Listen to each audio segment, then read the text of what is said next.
Jayaram Krishna. First question, Navaneet. Bhuvaneshwari Devi ಪತಿಗೃಹ ಪ್ರವೇಶ ಮಾಡಿದಾಗ ಅವಳಿಗೆ ಇನ್ನು ಎಷ್ಟು ವರ್ಷ?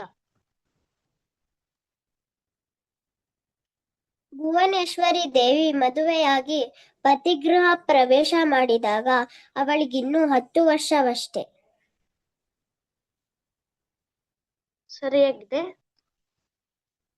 Next question, Lochan. ಭುವನೇಶ್ವರಿ ಬೆಳೆದು ದೊಡ್ಡವಳಾದಂತೆ ಯಾವುದನ್ನು ತುಂಬಾ ದಕ್ಷತೆಯಿಂದ ನಿರ್ವಹಿಸಿಕೊಂಡು ಬಂದಳು? ಹುಡುಗಿ ಭುವನೇಶ್ವರಿ ಬೆಳೆದು ದೊಡ್ಡವಳಾದಂತೆ ಮನೆ ವಾರ್ತೆಯನ್ನ ಎಲ್ಲ ಕೆಲಸಗಳನ್ನು ತುಂಬಾ ದಕ್ಷತೆಯಿಂದ ನಿರ್ವಹಿಸಿಕೊಂಡು ಬಂದಳು. ಸರಿಯಾಗಿದೆ. Next question, Uttam. ಒಂದು ಪುತ್ರ ಸಂತಾನಕ್ಕಾಗಿ ನಮ್ಮ ಹಿಂದೂಗಳಲ್ಲಿ ನಡೆದುಕೊಂಡು ಬಂದ ಪದ್ಧತಿ ಯಾವುದು?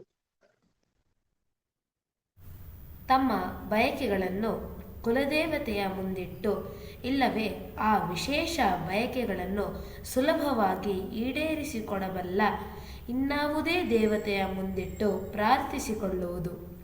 ಅದಕ್ಕೆ ಸಂಬಂಧಪಟ್ಟ ವ್ರತಗಳನ್ನು ಆಚರಿಸುವುದು.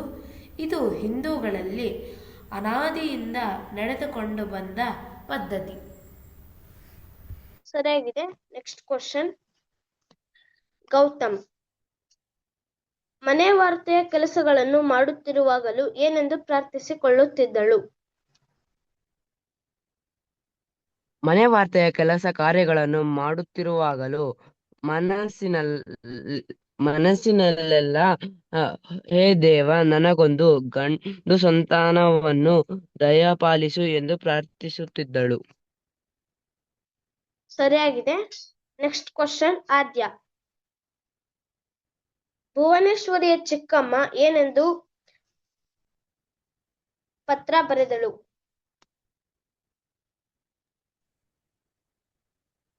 ಸೋಮವಾರ ಬಂದಿತ್ತೆಂದರೆ ಅವಳ ಚಿಕ್ಕಮ್ಮ ಅಲ್ಲಿ ವಾರಣಾಸಿಯಲ್ಲಿ ವಿಶ್ವೇಶ್ವರ ಶಿವನಿಗೆ ಪುಷ್ಪಾರ್ಚನೆ ಮಾಡಿ ಪ್ರಾರ್ಥನೆ ಸಲ್ಲಿಸುತ್ತಿದ್ದಳು.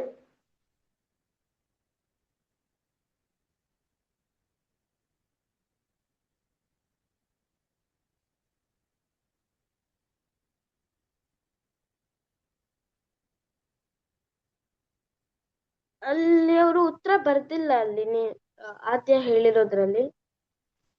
ಎಷ್ಟನೇ ಕ್ವಶನ್? Fifth question. ಹೇಳ. ಹೇಳಿ.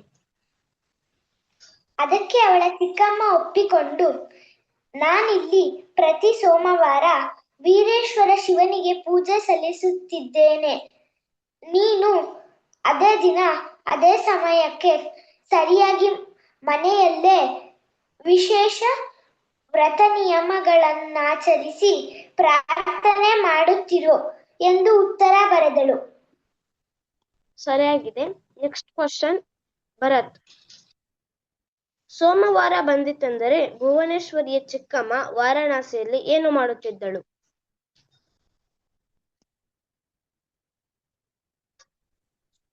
ಸೋಮವಾರ ಬಂದಿತೆಂದರೆ ಭುವನೇಶ್ವರಿಯ ಚಿಕ್ಕಮ್ಮ ವಾರಣಾಸಿಯಲ್ಲಿ ವೀರೇಶ್ವರ ಶಿವನಿಗೆ ಪುಷ್ಪಾರ್ಚನೆ ಮಾಡಿ ಪ್ರಾರ್ಥನೆ ಸಲ್ಲಿಸುತ್ತಿದ್ದಳು. ಸರಿಯಾಗಿದೆ. Next question, Lochan. ಭುವನೇಶ್ವರಿಗೆ ಜ್ಯೋತಿರ್ಮಯ ಶಿವನ ಪಾದವನ್ನು ಮುಟ್ಟಿ ನಮಸ್ಕರಿಸಿದಾಗ ಯಾವ ಸಂಕೇತವು ಪ್ರಕಟಿಸಿತು? ಲಕ್ಷಣ್, ನೀನು ಆನ್ಸರ್ ಮಾಡು. ತಕ್ಷಣ ಶಿವನ ಆಕೃತಿ ಒಂದು ಗಂಡು ಮಗುವಿನ ರೂಪಕ್ಕೆ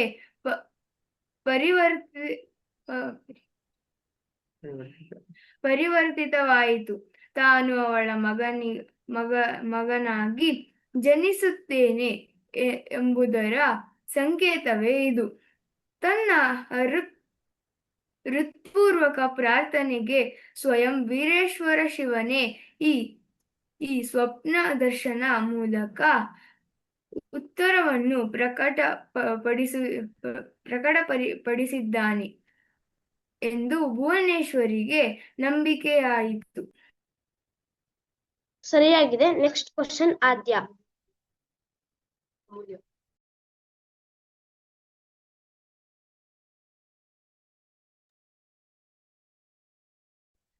ಸ್ವಾಮಿ ವಿವೇಕಾನಂದರು ಯಾವಾಗ ಜನಿಸಿದರು? 1863ನೇ ಇಸವಿ ಜನವರಿ ತಿಂಗಳ 12ರಂದು ಸೋಮವಾರ ಭುವನೇಶ್ವರಿ ದೇವಿ ಈ ಜಗತ್ತಿಗೊಂದು ದಿವ್ಯ ಜ್ಯೋತಿಯನ್ನು ಕೊಟ್ಟಳು.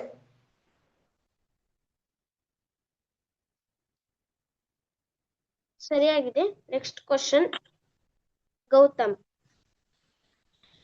ಯಾರು ನವಜಾತ ಶಿಶುವಿನ ಆಗಮನವನ್ನೇ ನಿರೀಕ್ಷಿಸಿಕೊಂಡು ಕುಳಿತಿದ್ದರು?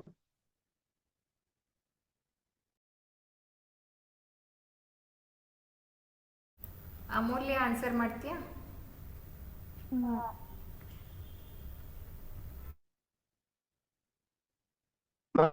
ನಾನೇ ಮಾಡ್ತೀನಿ. ನಿಜಕ್ಕೂ ತಮಗಿರುವುದೆಯೇ? ಅವರೆಲ್ಲ ತಮ್ಮ ಪೂಜೆ ಪ್ರಾರ್ಥನೆಗಳ ಮೂಲಕ ಆ ನವಜಾತ ಶಿಶುವನ್ನು ಸ್ವಾಗತಿಸುತ್ತಿರಬಹುದು.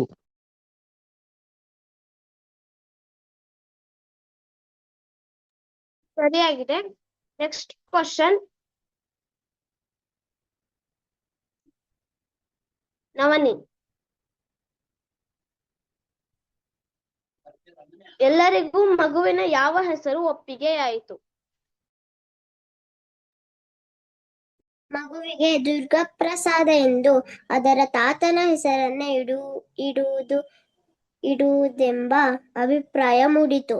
ಆದರೆ ಭುವನೇಶ್ವರಿಗೆ ಇದು ಒಪ್ಪಿಗೆಯಾಗಲಿಲ್ಲ. ಇವಳು ಮಗುವಿನ ಮುಖವನ್ನೇ ನಿಟ್ಟಿಸಿದಳು. ಅದರ ಕಣ್ಣೊಳಗೆ ಕಣ್ಣಿಟ್ಟು ನೋಡಿದಳು. ಇವನು ವೀರೇಶ್ವರ ಶಿವನ ವರಪ್ರಸಾದವಲ್ಲವೇನು? ಆದ್ದರಿಂದ ಇವನ ಹೆಸರು ವೀರೇಶ್ವರ ಎಂದೇ ಆಗಬೇಕು. ಎಲ್ಲರಿಗೂ ಇದು ಒಪ್ಪಿಗೆಯಾಯಿತು.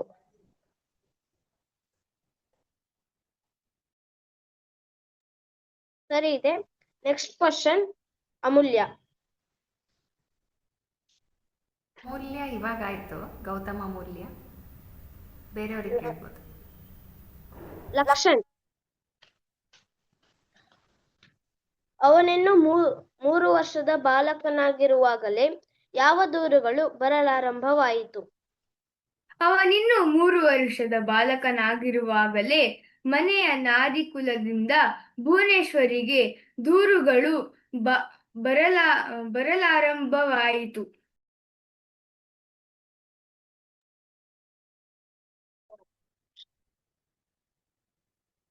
ಅಲ್ಲಿ ಮೊಟೊರೆಲಾ ಎಡ್ಜ್ 60 ಫ್ಯೂಷನ್ ಅಂತ ಇದೆ. ಅದು ಯಾರು ಅಂತ ಗೊತ್ತಿಲ್ಲ.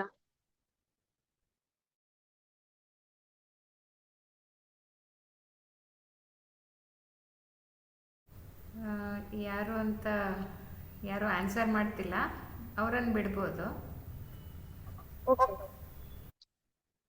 Next question Bharat.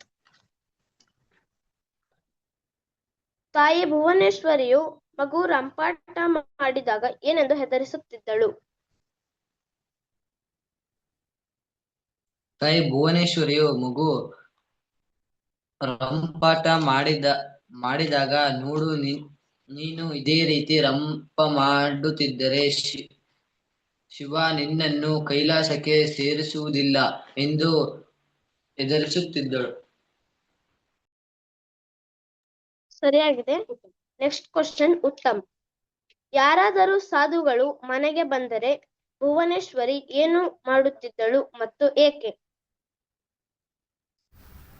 ಯಾರಾದರೂ ಸಾಧು ಮನೆ ಬಾಗಿಲಿಗೆ ಬಂದರೆ ಭುವನೇಶ್ವರಿ ಮಾಡುತ್ತಿದ್ದ ಮೊದಲು ಕೆಲಸವೇನೆಂದರೆ ನರೇಂದ್ರನನ್ನು ಕೋಣೆಯೊಳಗೆ ಕೂಡಿಟ್ಟು ಅಗಳಿ ಹಾಕುವುದು.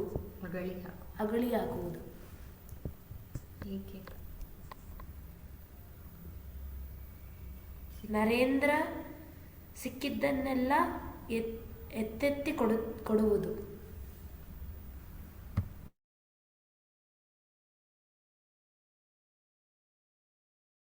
ಸರಿ ಇದೆ. Next question. ಲೋಚನ್ ಅಕ್ಕಂದಿರಿಂದ ಅವನು ತಪ್ಪಿಸಿಕೊಳ್ಳಲು ಏನು ಮಾಡುತ್ತಿದ್ದ? ತನ್ನ ಅಕ್ಕಂದಿರನ್ನು ಗೋಳು ಹೊಯ್ದುಕೊಳ್ಳುವುದೆಂದರೆ ಅವನಿಗೆ ಬಲು ಪ್ರೀತಿ. ಸಂದರ್ಭ ಸಿಕ್ಕಾಗಲೆಲ್ಲ ಅಕ್ಕಂದಿರನ್ನು ಛೇಡಿಸಿ ಇಡುತ್ತಿದ್ದ. ಅಕ್ಕಂದಿರು ರೇಗಿ ಅಟ್ಟಿಸಿಕೊಂಡು ಬಂದರೆ ಓಡಿ ಹೋಗಿ ರಸ್ತೆ ಪಕ್ಕದ ಮೋರಿಯೊಳಗೆ ನಿಂತು ಬಿಡುತ್ತಿದ್ದ. ಆ ಮೈಲಿಗೆಯ ಜಾಗಕ್ಕೆ ಈ ಅಕ್ಕಂದಿರು ಹೋಗಲಾರರು. ನರೇಂದ್ರ ಅಲ್ಲಿಂದಲೇ ಹಲ್ಲು ಕಿರಿದು ಅಣಕಿಸುತ್ತಾ ಎಲ್ಲಿ ಹಿಡೀರಿ ನೋಡೋಣ ಎಂದು ಎನ್ನುತ್ತಿದ್ದ. ಸರಿ ಇದೆ. Next question. ಗೌತಮ್ ಹಬ್ಬದ ದಿನಗಳಲ್ಲಿ ವೀರೇಶ್ವರ ಏನು ಮಾಡುತ್ತಿದ್ದ?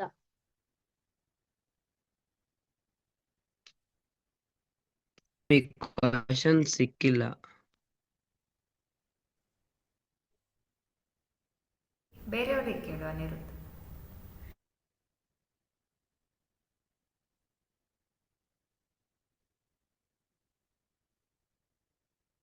ನವನಿ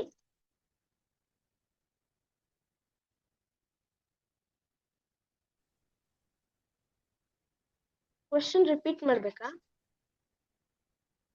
ಹಬ್ಬದ ದಿನಗಳಲ್ಲಿ ತನ್ನ ಅಕ್ಕಂದಿರು ಅದನ್ನು ಅಲಂಕರಿಸಿ ಅದಕ್ಕೆ ತಿಂಡಿ ಕೊಡುವಾಗ ತಾನು ಹೋಗಿ ಅದಕ್ಕೆ ಹಾರ ಹಾಕಿ ಹಣೆಗೆ ಅರಸಿನ ಕುಂಕುಮ ಹಚ್ಚಿ ಬಗ್ಗಿ ನಮಸ್ಕರಿಸುತ್ತಿದ್ದ. ಸರಿ ಇದೆ. ಅನಿರುದ್ಧ ವ್ಯೂ ಶೇರ್ ಮಾಡ್ಬೋದು. ಎಲ್ಲರಿಗೂ ಜಯರಾಮ್ ಕೃಷ್ಣ. ಇಂದಿನ ವಿಷಯದಲ್ಲಿ ನಾವು ನೋಡ್ಬೋದು, ನರೇಂದ್ರ ಗಲಾಟೆ ಮಾಡಿದಾಗೆಲ್ಲ ಭುವನೇಶ್ವರಿ ದೇವಿ ಶಿವ ಅಂತ ಒಂದು ಕೊಡ ತಣ್ಣೀರನ್ನ ಅವನ ಮೇಲೆ ಸುರಿತಾ ಇದ್ಲು. ಆಗ ಅವನು ತಕ್ಷಣ ತನ್ನ ಗಲಾಟೆನೆಲ್ಲ ನಿಲ್ಸಿ ತಣ್ಣಗಾಗ್ಬಿಡ್ತಿದ್ದ. ಹೇಗೆ ಶಿವ ಕೋಪದಲ್ಲಿದ್ದಾಗ ಭಕ್ತರು ಜಪ ಮಾಡ್ತಾ ಕುಂಭಾಭಿಷೇಕ ಮಾಡಿದಾಗ ಹೇಗೆ ಶಾಂತನಾಗುತ್ತಾನೋ ಅದೇ ರೀತಿ ನರೇಂದ್ರ ಕೂಡ ಶಾಂತನಾಗ್ತಾ ಇದ್ದ. ಕೆಲವು ಸಲ ಅವಳು ಹೆದರ್ಸ್ತಾ ಇದ್ಲು, ನೀನು ಇದೇ ರೀತಿ ಗಲಾಟೆ ಮಾಡ್ತಿದ್ರೆ ಶಿವ ನಿನ್ನ ಕೈಲಾಸಕ್ಕೆ ಸೇರಿಸ್ಕೊಳ್ಳೋದಿಲ್ಲ ಅಂತ. ಈ ಮಾತು ಅವನ ಕಿವಿಗೆ ಬಿದ್ದ ತಕ್ಷಣ ಅವನು ಸುಮ್ಮನಾಗ್ಬಿಡ್ತಿದ್ದ. ಹೀಗೆ ಸಾಧು ದಾಸಯ್ಯಗಳನ್ನು ಕಂಡ್ರೆ ಅವನಿಗೆ ಅದೇನೋ ವಿಶೇಷ ಆಸಕ್ತಿ ಇತ್ತು. ಮನೆ ಬಾಗಿಲಿಗೆ ಯಾರಾದರೂ ಸಾಧುಗಳು ಬಂದ್ರೆ ಅವನು ತನ್ನ ಕೈಗೆ ಸಿಕ್ಕಿದ್ದನ್ನ ಎತ್ತಿ ಕೊಡ್ತಾ ಇದ್ದ. ಹೀಗೆ ಒಂದು ದಿನ ಒಬ್ಬ ಸಾಧು ಭಿಕ್ಷೆ ಬೇಡ್ತಾ ಅವರ ಮನೆ ಮುಂದೆ ಬಂದ. ಆಗ ನರೇಂದ್ರನು ತಕ್ಷಣ ಎಲ್ಲಾ ಕಡೆ ನೋಡಿದ. ಅವನ ಹತ್ತಿರ ಅವನು ಸುತ್ತಕೊಂಡಿದ್ದ ಪುಟ್ಟ ಧೋತಿ ಮಾತ್ರ ಇತ್ತು. ಅವನು ತಕ್ಷಣ ಹಿಂದು ಮುಂದೆ ನೋಡದೆ ತನ್ನ ಧೋತಿನ ಬಿಚ್ಚಿ ಸಾಧುವಿಗೆ ಕೊಟ್ಬಿಟ್ಟ. ಸಾಧು ತುಂಬಾ ಸಂತೋಷದಿಂದ ಅವನಿಗೆ ಆಶೀರ್ವಾದ ಮಾಡಿ ಹೊರಟು ಹೋದ. ಈಗ ನರೇಂದ್ರ ತಾಯಿ ಭುವನೇಶ್ವರಿ ಬಳಿ ಹೋಗಿ ಬರಿಮೈಯಿಂದ ಹೋಗಿ ನಿಂತ್ಕೋತಾನೆ. ಆಗ ಭುವನೇಶ್ವರಿ ದೇವಿ ಕೇಳ್ತಾಳೆ, ಇಲ್ಲಿ ಧೋತಿ ಎಲ್ಲಿದೆ ಅಂತ. ಆಗ ನರೇಂದ್ರ ಹೇಳ್ತಾರೆ, ನಾನು ನನ್ನ ಧೋತಿನ ಸಾಧುವಿಗೆ ಕೊಟ್ಬಿಟ್ಟೆ ಅಂತ ಸಲೀಸಾಗಿ ಹೇಳ್ಬಿಡ್ತಾರೆ. ಈಗ